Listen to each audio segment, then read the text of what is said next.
Cuando la hija de Eduardo Gallo fue secuestrada y asesinada, el dolor convirtió al desconsolado padre en un detective vengativo. Para Daniel Harris, descubrir que habían abusado de su hija fue la peor realidad posible. Se ensañó con el agresor, y otro inocente sufrió las consecuencias de su ira. Estos padres, y 15 más, compartirán protagonismo en el vídeo de hoy. Nos sumergiremos en las historias de víctimas que cayeron en las oscuras garras de asesinos que se arrepentirían de sus actos tras conocer su Waterloo. El primer asesino de nuestra lista encontró su fin a manos de una valiente madre activista, Antonio Harley. El 8 de abril de 2020, Danielle Harris se enfrentó al presunto agresor de su hija, Antonio Harley, en un trágico y violento encuentro que cambiaría su vida para siempre. Inicialmente, Nasilla, de 12 años, fue dada por desaparecida y el caso de su desaparición descorazonó a su madre. La hija de Danielle, que entonces solo tenía 12 años, había sido víctima de abusos sexuales por parte de Harley, que por aquel entonces tenía 22 años. La horrible revelación salió a la luz cuando Danielle descubrió un vídeo de los abusos. Llena de ira y angustia, Danielle reunió a un grupo de amigos y fue a casa de Harley. La confrontación, sin embargo, se intensificó rápidamente, dando lugar a una escena caótica fuera del apartamento de Harley.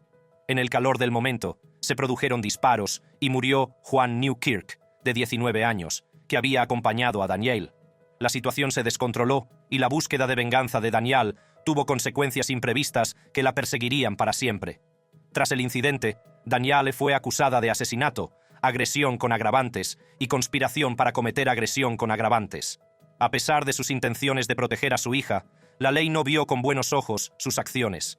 En abril de 2024, fue condenada a cadena perpetua más 5 años adicionales, aunque se le concedió la posibilidad de libertad condicional. A pesar de las graves consecuencias de sus actos, Danielle se ha erigido en portavoz de las víctimas de violencia sexual y sigue defendiendo los derechos de las supervivientes. Antonio Harley, por su parte, se enfrentó a cargos de estupro, pederastia y explotación sexual de menores, y su caso sigue pendiente. Los siguientes de nuestra lista son unos hermanos asesinos en serie a los que se enfrentó en solitario una madre codiciosa: Gary Dobson y David Norris. La vida de Doreen Lawrence cambió para siempre el 22 de abril de 1993, cuando su hijo Stephen, de 18 años, fue asesinado en un ataque racista por una banda de jóvenes blancos en Eltham, al sureste de Londres. Stephen murió apuñalado mientras esperaba el autobús con su amigo Dwayne Brooks. La investigación policial inicial del caso fue muy criticada porque se ridiculizó su incompetencia y su racismo institucional, con lo que no se consiguió llevar a los asesinos de Stephen ante la justicia. Sin embargo, Doreen Lawrence pasó los 26 años siguientes luchando incansablemente porque se hiciera justicia a su hijo. Afirmó que la investigación de la Policía Metropolitana no se estaba llevando a cabo de forma profesional, citando la incompetencia y el racismo como principales defectos. En 1999, tras años de campaña y con el apoyo de la comunidad, los medios de comunicación y la política, el ministro del Interior abrió una amplia investigación judicial. La investigación, presidida por Sir William Macpherson, concluyó que la Policía Metropolitana era institucionalmente racista y que esta era una de las causas principales de su incapacidad para resolver el caso. En 2012, 2 miembros de la banda responsable del asesinato de Stephen, Gary Dobson y David Norris, fueron finalmente declarados culpables. Doreen Lawrence demostró ser una destacada activista por la igualdad racial y la reforma de la justicia, y sigue haciéndolo en el Reino Unido. En una entrevista, sacó a la luz algunos sucios secretos de la policía que entorpecieron las investigaciones sobre la muerte de su hijo. El siguiente asesino de nuestra lista se arrepintió al instante cuando el padre de su víctima le dio una dura persecución: Francisco Zamora Arellano. Demostrando hasta dónde es capaz de llegar un padre por su hija, Eduardo Gallo se convirtió en un auténtico justiciero, al convertirse en detective encubierto para descubrir y desenmascarar a todos los implicados en el secuestro, violación y asesinato de su hija Paola Gallo. En el transcurso de su investigación, no solo llevó ante la justicia a los agresores de su hija, sino que desveló una trama mayor que estaba en juego. En julio de 2000, un grupo de hombres armados irrumpió en la casa de fin de semana de la familia en Tepoztlán, México, donde Paolo había estado descansando con un grupo de amigas. Los invasores aterrorizaron al grupo durante 2 horas antes de marcharse con joyas, ropa y 2 coches robados. También secuestraron a Paola. Los secuestradores exigieron un cuantioso rescate por ella, y Eduardo consiguió reunir $18,000. Cuando intentó hacer el intercambio por su hija, un grupo desconocido abrió fuego contra los secuestradores, matando a 3 de ellos. Esta emboscada hizo creer a los secuestradores que Eduardo había llamado a la policía, por lo que mataron a su hija una semana después de su secuestro. Al principio, el muy afligido padre dejó en manos de la policía las investigaciones sobre los asesinos de su hija, pero pronto se dio cuenta de que el proceso estaba plagado de errores, así que tomó cartas en el asunto. Cerró su bufete y empezó a trabajar como detective novato. En cuestión de meses, había localizado al pistolero del grupo de secuestradores, Francisco Zamora Arellano, que confesó el crimen y reveló a otros miembros de su banda. Arellano y los demás secuestradores fueron condenados a 40 años de prisión. A medida que avanza la lista, cada caso se vuelve más truculento, así que abróchense los cinturones. El siguiente asesino de nuestra lista es aún peor que el anterior. Otis Toole. El 27 de julio de 1981, Adam Walsh, de 6 años, fue secuestrado en unos grandes almacenes Sears de Hollywood, Florida, mientras compraba con su madre. Su padre, John Walsh, estaba muy afectado por la tragedia. 2 semanas después de la desaparición de Adam, se descubrió su cabeza cortada en un canal a 120 millas de su vecindario. Su cuerpo, sin embargo, nunca fue encontrado. Meses después, la familia recibió una invitación a la comisaría.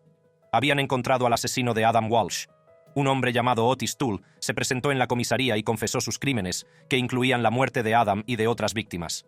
Sin embargo, a pesar de estas confesiones del asesino en serie Otis Toole, el caso permaneció sin resolver durante otras 2 décadas debido a la pérdida de pruebas y a la falta de pruebas de ADN. Tras el asesinato de Adam, John Walsh se convirtió en un destacado activista por los derechos de las víctimas. Fundó el Centro de Recursos para Menores Adam Walsh, ahora conocido como Centro Nacional para Menores Desaparecidos y Explotados. La organización ha desempeñado un papel crucial en la recuperación de más de 376.000 niños desaparecidos a través de la concienciación pública, la formación, las leyes y la tecnología. Finalmente, en 2008, Toole fue nombrado asesino de Adam y sufrió por sus crímenes. Si esto le pareció terrible, espere a conocer al siguiente asesino de nuestra lista, John Wayne Gacy. En diciembre de 1978, la vida de Rita Smith se vio irrevocablemente alterada cuando su primo se convirtió en una de las jóvenes víctimas del infame asesino en serie John Wayne Gacy. Gacy atraía a chicos jóvenes a su casa con el pretexto de ofrecerles trabajo, pero en lugar de eso, los asesinaba a sangre fría. En el momento de su detención, era responsable de la muerte de al menos 33 jóvenes, muchos de los cuales nunca fueron encontrados. Por desgracia, el primo de Rita Smith fue una de las víctimas de los atroces crímenes de Gacy. La pérdida de su primo afectó profundamente a Rita y encendió en ella el fuego de la búsqueda de justicia y la concienciación sobre el célebre asesino. Rita estaba decidida a asegurarse de que Gacy se enfrentara a las consecuencias de sus actos, por lo que se convirtió en una firme defensora de la justicia. En los mítines, denunciaba los fallos de las fuerzas del orden que permitieron a Gacy seguir matando durante años. Los esfuerzos de Rita contribuyeron significativamente a la investigación, que finalmente condujo a la detención de Gacy en diciembre de 1978. El juicio de John Wayne Gacy comenzó en 1980, y Rita Smith estuvo constantemente presente, sin faltar ni un solo día. Finalmente, Gacy fue declarado culpable de 33 asesinatos y condenado a muerte. El veredicto supuso un cierto alivio para Rita y las familias de sus víctimas. En la actualidad, Rita Smith sigue participando activamente en programas comunitarios centrados en la seguridad de los jóvenes y la prevención de los secuestros de niños. Nunca permitió que el trauma de la muerte de su primo la afectara, sino que transformó su dolor en un compromiso de por vida con la protección de otros niños. El siguiente asesino de nuestra lista fingió ser una buena persona hasta que no pudo ocultar más su verdadera naturaleza. Ted Bundy. A principios de los años 70, Ann Rule era una escritora de novelas policíacas en ciernes y trabajaba como voluntaria en una línea de ayuda para la prevención del suicidio en Seattle, California, cuando conoció a Ted Bundy, un joven encantador y carismático que más tarde se revelaría como uno de los asesinos en serie más conocidos de Estados Unidos. Su amistad dio un giro inesperado cuando Bundy se convirtió en el principal sospechoso de una serie de secuestros y asesinatos de mujeres jóvenes, entre ellas una amiga de Ann. La estremecedora comprensión de que alguien a quien conocía y en quien confiaba era capaz de cometer actos tan horribles la conmocionó hasta los huesos y, de algún modo, también afectó profundamente a su vida y a su carrera.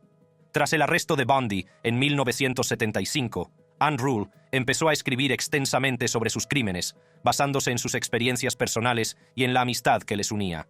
En 1980 publicó su primer libro, The Stranger Beside Me, El extraño a mi lado, que se convirtió rápidamente en un éxito de ventas.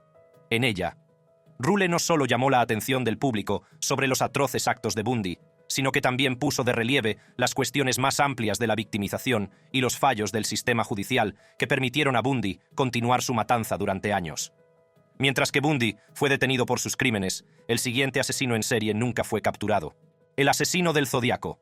Toda la vida y la carrera de Patricia Cornwell dieron un giro drástico y dramático cuando se vio envuelta en la investigación del asesino del Zodíaco, un famoso asesino en serie responsable de una serie de asesinatos que tuvieron lugar en el norte de California a finales de los años 60 y principios de los 70. Por desgracia para Patricia, entre las víctimas de este malvado hombre se encontraba su hermana, que cayó trágicamente presa del escurridizo asesino. La pérdida de su hermana la impulsó a la búsqueda implacable de la justicia y la verdad. Incluso empezó a llevar a cabo ella misma las investigaciones del caso. Cornwell trabajaba como escritora, por lo que utilizó las habilidades que mejor conocía como una poderosa herramienta para mantener vivo el caso en la conciencia del público. Sus esfuerzos culminaron en su libro Portrait of a Killer, Jack the Ripper Case Closed, en el que también exploró la posibilidad de que Arthur Lake Allen y Walter Sickert fueran los principales sospechosos. Hoy en día, Patricia Cornwell es reconocida como una autora de éxito, habiendo vendido millones de ejemplares de sus libros y creado un legado duradero en el mundo literario del crimen verdadero. El asesino del Zodíaco fue un asesino horripilante, pero no tan terrible como el siguiente de nuestra lista, que hizo filmar todo un programa de televisión para sacar a la luz sus atroces crímenes. Jeffrey Dahmer. A todo el mundo le suena el escalofriante nombre de uno de los asesinos en serie y caníbales más famosos, Jeffrey Dahmer. El 21 de septiembre de 2022 se estrenó su reciente película, en la que el actor Evan Peters interpretó a la perfección el papel y encarnó la truculenta historia del hombre que más tarde sería famoso como el caníbal de Milwaukee. La película mostraba la infancia de Jeffrey, ridiculizada por el abandono y los abusos. Odiaba a su madre mientras crecía y por ello castigaba a otras mujeres, atrayéndolas con la pretensión de su inocencia, y cuando se encontraban en los confines de un espacio cerrado, las ataba y estrangulaba hasta matarlas. Tras el descubrimiento de cadáveres en su casa, gracias a los informes de los vecinos de los alrededores, Jeffrey fue detenido, enviado a juicio y acusado de violación, desmembramiento y canibalismo. Estaba ramificando. Fue entonces cuando empezó el canibalismo, comer del corazón. En el momento de su detención, en 1991, Dahmer fue condenado por el asesinato de 17 niños pequeños, uno de los cuales era el hijo de Jim McCarthy. Al igual que las otras víctimas de Dahmer, el hijo de Jim fue atraído, tras lo cual fue retenido contra su voluntad y finalmente asesinado y devorado. Ante la muerte de su hijo, Jim McCarthy luchó desesperadamente para que Jeffrey Dahmer sufriera por sus crímenes. Aunque Jeffrey se declaró inicialmente inocente por demencia, fue condenado a 15 cadenas perpetuas, lo que supuso 907 años de prisión. Sin embargo, no mucho después de su condena, Dahmer fue asesinado por otro recluso, condenado por el asesinato de Christopher Scarver. Sin embargo, Jim McCarthy sigue abogando por los derechos de los jóvenes de todo Wisconsin y Ohio. Al igual que Jim, se volcó en la defensa de otros niños como su querido hijo. También lo hizo la siguiente madre. David Berkowitz, hijo de Sam. David Berkowitz, infamemente conocido como el hijo de Sam, fue el asesino que cambió para siempre la vida de Linda Fairstein, de 33 años. Comenzó en el verano de 1976. Berkowitz aterrorizó a la ciudad de Nueva York con una serie de tiroteos que dejaron 6 muertos y varios heridos. Entre sus víctimas se encontraba una amiga íntima de Fairstein. Esta tragedia personal hizo nacer en Linda la feroz determinación de buscar justicia no solo para su amigo, sino también para otras víctimas del asesinato y sus familias. Linda Fairstein, que ya trabajaba como fiscal en la oficina del fiscal del distrito de Manhattan, desempeñó un papel fundamental en la defensa de los derechos de las víctimas. Su carrera jurídica abarcó varias décadas, durante las cuales llegó a ser jefa de la unidad de delitos sexuales y se centró en los delitos contra mujeres y niños. Además de su trabajo como fiscal, Fairstein se convirtió en autora de bestsellers, escribiendo numerosas novelas policíacas que a menudo se basaban en sus experiencias en el sistema judicial. Sus libros entretenían a los lectores y sensibilizaban sobre las complejidades del proceso penal y la importancia de apoyar a las víctimas y sus familias. En la actualidad, Linda Fairstein sigue siendo una firme defensora de las víctimas de delitos. Participa en conferencias en las que comparte sus puntos de vista sobre la delincuencia y la justicia y subraya la necesidad de reformar el sistema judicial. El siguiente asesino en serie de esta lista tuvo un pasado muy turbulento y se puede decir con seguridad que encendió su pasión por el asesinato. Richard Ramírez. Richard Ramírez fue un asesino en serie, violador y ladrón estadounidense que asesinó al menos a 13 personas en el estado de California entre los años 1984 y 1985. El joven creció en El Paso, Texas, con su familia, que eran inmigrantes mexicanos. Cuando tenía 12 años, uno de sus primos vino a vivir con su familia. El hombre mayor era veterano de la guerra de Vietnam e inició a Richard en un horrible fetiche. Le enseñó fotos de mujeres desmembradas, violadas y asesinadas, y en la mente de un niño eso habría alterado seriamente la química cerebral. Más tarde, el primo fue asesinado por su mujer. Ramírez fue testigo de ello. Se convirtió en un joven perturbador que se ganaba la vida robando propiedades ajenas. Después abandonó la universidad y se trasladó a Los Ángeles, que se convirtió en el hogar de sus crímenes. En junio de 1984, comenzó una serie de asesinatos cometidos por este joven de 24 años. Sus víctimas iban desde chicas jóvenes hasta mujeres mayores, a las que violaba, golpeaba y luego robaba. Dejaba una marca de símbolos satánicos que dibujaba en el lugar de sus crímenes, que le servían para señalarse cada vez que mataba a alguien. Una de sus víctimas fue la hermana pequeña de Michael Gowan. Aunque Michael y su familia nunca pudieron curarse por completo de la pérdida que Ramírez les causó, Michael canalizó su dolor en la defensa de las familias de otras víctimas del impenitente asesino adorador de Satán. El siguiente asesino en serie de nuestra lista se labró un nombre por la forma concreta en que se deshacía de los cadáveres de sus víctimas. Gary Ridgway. Más conocido como el asesino de Green River, Gary Ridgway es un asesino en serie estadounidense que se convirtió en el más mortífero de la historia de Estados Unidos. Afirma haber matado a más de 80 mujeres en una década, entre 1980 y 1990. Muchas de sus víctimas eran prostitutas, a las que pagaba y prometía una noche llena de maravillas, pero no de las que ellas imaginaban. Como la mayoría de los asesinos en serie, Gary sufrió abusos mentales y físicos a manos de su madre, que le lavaba los genitales después de que se orinara en la cama, un hábito que mantuvo durante su adolescencia. Admitió que odiaba a su madre y que a menudo pensaba en matarla.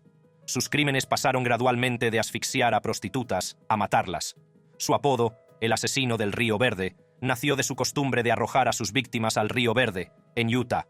5 años después de que Ridgway fuera detenido para ser interrogado como testigo, fue condenado por el asesinato de unas 40 mujeres.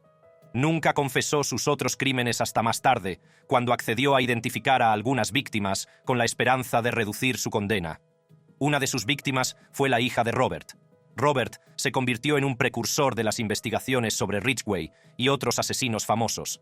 A día de hoy, sigue trabajando con agentes y otras organizaciones para encontrar a personas desaparecidas y descubrir los terribles métodos de asesinos en serie y secuestradores. Quizás se pregunte por qué esta lista está repleta de asesinos en serie varones. Aileen Wuornos. Aileen Wuornos fue una asesina en serie estadounidense que asesinó al menos a 7 personas en el plazo de un año, entre 1989 y 1990. Su caso pronto creció una amplia audiencia, llegando incluso a ganar la atención nacional. Aileen era una mujer joven, y aunque parezca mentira, por primera vez el mundo se abrió al hecho de que los asesinatos no son un crimen de género, y que las mujeres no siempre son las víctimas. Aileen era una depredadora y una preparadora de actos oscuros. Al principio se negó a admitir sus crímenes y alegó que actuaba en defensa propia ante todas sus víctimas, pero finalmente confesó. Haciéndose pasar por autoestopista, llevaba a sus víctimas a un lugar tranquilo y distante, donde las atacaba sin piedad hasta que morían. Cuando fue descubierta y detenida, se apiadó de la opinión pública, interpretando el papel de víctima. Sus partidarios incluso la veían como una mujer fuerte, feroz e independiente, es decir, hasta que descubrieron quién era en realidad. Gracias a la ayuda de Angela Wright, cuya amiga fue víctima de Wuornos, esta contribuyó a arrojar más luz sobre la verdadera naturaleza de Aileen Wuornos, protestando incansablemente y financiando investigaciones sobre el pasado de la sospechosa mujer. Desempeñó un papel importante en su detención. Si crees que Aileen era terrible, espera a conocer al siguiente asesino. Albert Fish. Uno de los asesinos en serie más enfermizos y retorcidos de esta lista es Albert Fish. Albert adoptaba nombres falsos y se trasladaba a una nueva ciudad con el pretexto de buscar contratar a un joven para trabajos manuales. Luego secuestraba, violaba y golpeaba a sus víctimas hasta la muerte. La primera de Thomas McGowan fue una de las muchas víctimas de Albert Fish. El dolor y la rabia que invadieron a Thomas cuando se dio cuenta de que su querido primo había muerto a manos de Albert le impulsaron a actuar. Con determinación en los ojos y fuego en el corazón, Thomas se acercó a las fuerzas del orden. Ofreció cualquier información que tuviera, por pequeña que fuera. Los días se convirtieron en semanas y las semanas en meses, pero Thomas nunca se rindió. Trabajó incansablemente con los detectives, reuniendo pistas y siguiendo indicios. Sus esfuerzos dieron fruto cuando Fish fue finalmente capturado y ejecutado. La participación de Thomas resultó crucial para construir el caso contra el famoso asesino en serie. Pero la historia no acabó ahí. Thomas se dio cuenta de que un monstruo entre rejas no era suficiente. Quería evitar que otras familias sufrieran lo mismo. Así que canalizó su dolor y pronto se convirtió en un firme defensor de la seguridad infantil en su comunidad. Hoy, años después de aquella trágica pérdida, Thomas continúa su misión del bien contra el mal. Organiza programas de vigilancia vecinal, habla en las escuelas sobre el peligro de los extraños y colabora estrechamente con la policía local en iniciativas de protección de la infancia. Thomas suele decir: el siguiente en la lista es otro asesino en serie que encontró su fin a manos de un activista. Dennis Rader, el asesino BTK. La vida de Lisa Marie cambió cuando supo que su hermana había sido víctima del asesino BTK, Dennis Rader. Dennis era un famoso asesino que tenía como objetivo a mujeres jóvenes. Después de asesinarlas y desmembrarlas, enviaba correos burlones a la policía en los que explicaba el paradero de los cadáveres y los detalles de cómo había asesinado a cada una de sus víctimas. Sin embargo, estas cartas acabaron conduciendo a su detención y confesión. Anne, la hermana de Lisa Marie, fue una de las víctimas de Dennis. Impulsada por el ferviente deseo de evitar que otras personas sufrieran tragedias similares, Lisa se dedicó a la defensa de sus derechos. Sus testimonios, crudos y emotivos, en actos públicos abrieron los ojos a muchos sobre el trauma duradero que sufren las familias de las víctimas. Su voz se hacía más fuerte cada año que pasaba. Presionó para que se endurecieran las penas y se mejoraran los sistemas de apoyo a los supervivientes. Hoy, Lisa es un faro de esperanza para quienes atraviesan las oscuras secuelas de los delitos violentos. Dirige grupos de apoyo que ofrecen a las familias un espacio seguro para llorar, compartir y encontrar fuerzas en los demás. La memoria de su hermana sigue viva en cada persona a la que ayuda, en cada ley en la que influye y en cada vida que toca. Aunque todos estos asesinos en serie actuaron por su cuenta, el siguiente era una pareja. Paul Bernardo. Paul Kenneth Bernardo trabajó mano a mano con su esposa, Karla Leanne Homolka, para secuestrar, violar y asesinar a varias jóvenes adolescentes. Los dos fueron apodados los asesinos de Ken y Barbie. Su historia es conocida en casi todo Canadá, ya que eran unos enfermos que tenían por costumbre grabarse cada vez que cometían sus terribles crímenes. Bernardo procedía de un hogar rico pero disfuncional, mientras que Karla Homolka sufrió las tragedias de una infancia terrible, ridiculizada por el acoso escolar y la soledad. La pareja se conoció en 1987 y empezó a salir. Sin duda, la relación no fue diferente de las varias que Paul mantuvo con otras mujeres. Intimidaba, violaba e insultaba a Karla en cuanto tenía ocasión, incluso en público. Era una relación bastante disfuncional y no hacía más que empeorar. Karla, sin embargo, se sometía voluntariamente a las burlas de Bernardo. Como Bernardo estaba obsesionado con las chicas vírgenes, el 24 de julio de 1990, Karla y Bernardo urdieron un plan para drogar y violar a la hermana pequeña de Karla, que era virgen.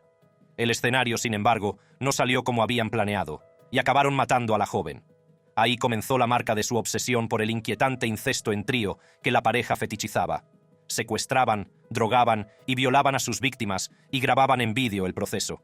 Más tarde, sin embargo, el karma de Karla y su conciencia empezaron a alcanzarla, así que denunció a su novio, ahora maltratador, a las autoridades policiales después de que acudiera al trabajo con un ojo morado y sus compañeros llamaran a la policía. Paul fue detenido y Karla testificó contra él. Sin embargo, las cintas de vídeo que habían grabado la implicaron y cumplió una corta condena, tras la cual fue puesta en libertad y se buscó una vida tranquila en el Caribe. Sin embargo, el hecho de que Karla nunca sufriera por su crimen es escalofriante, pero también lo hizo el siguiente asesino en serie, Ed Gein.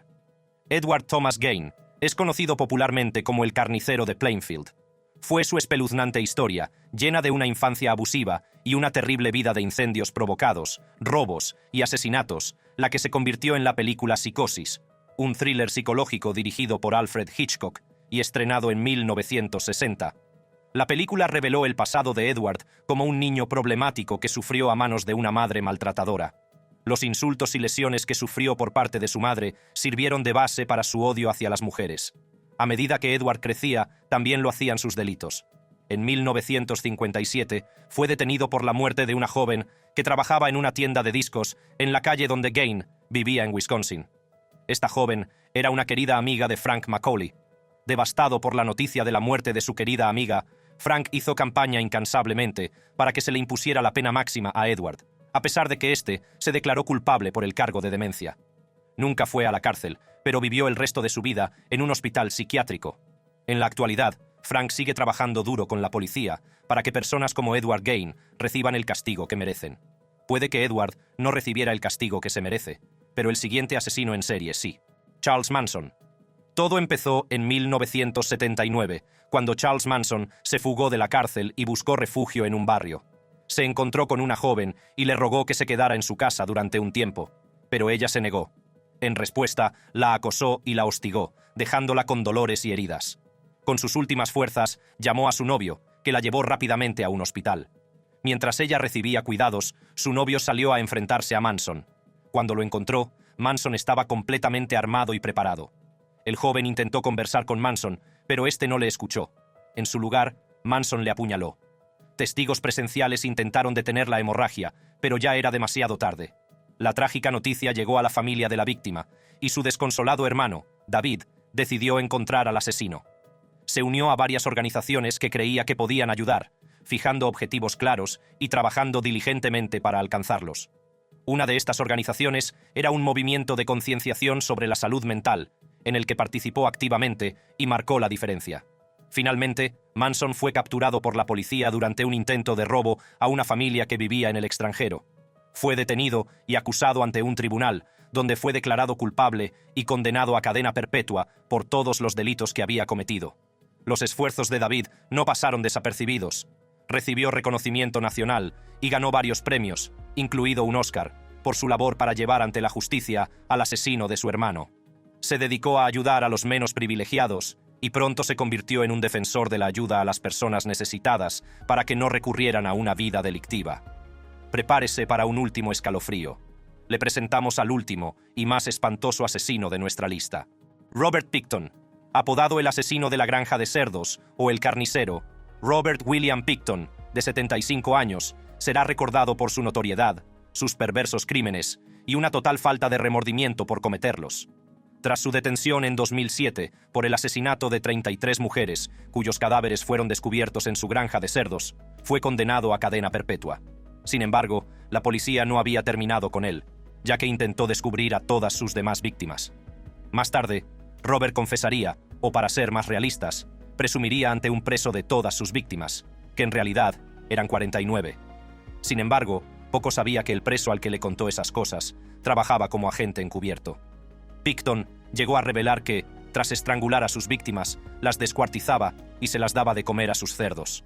Fue en 1977 cuando atraparon a Robert por primera vez, cuando una mujer a la que ofreció $100 por sexo huyó de él cuando intentó esposarla. Ella cogió un cuchillo, acuchilló a Robert en la cara y huyó para salvar su vida. Su denuncia fue lo que le llevó a ser detenido, juzgado y finalmente condenado por asesinato. Entre sus 49 víctimas, que planeaba convertir en 50, se encontraba una querida amiga de Emily Johnson. Cuando se enteró de que su amiga, desaparecida desde hacía meses, formaba parte de las víctimas de Robert, se quedó desconsolada. Sin embargo, Emily nunca cejó en su empeño de que Pickton recibiera el trato que se merecía. En la actualidad, Emily continúa su labor de defensa y ayuda a las familias de las víctimas del asesinato de Pickton. Robert, por otro lado, fue recientemente asesinado a sangre fría por un preso el 31 de mayo de 2024. Gracias por verlo. Si usted encontró este video informativo, asegúrese de revisar otros videos similares y sorprendentes en la pantalla. Gracias de nuevo por mirar. Nos vemos en el próximo video.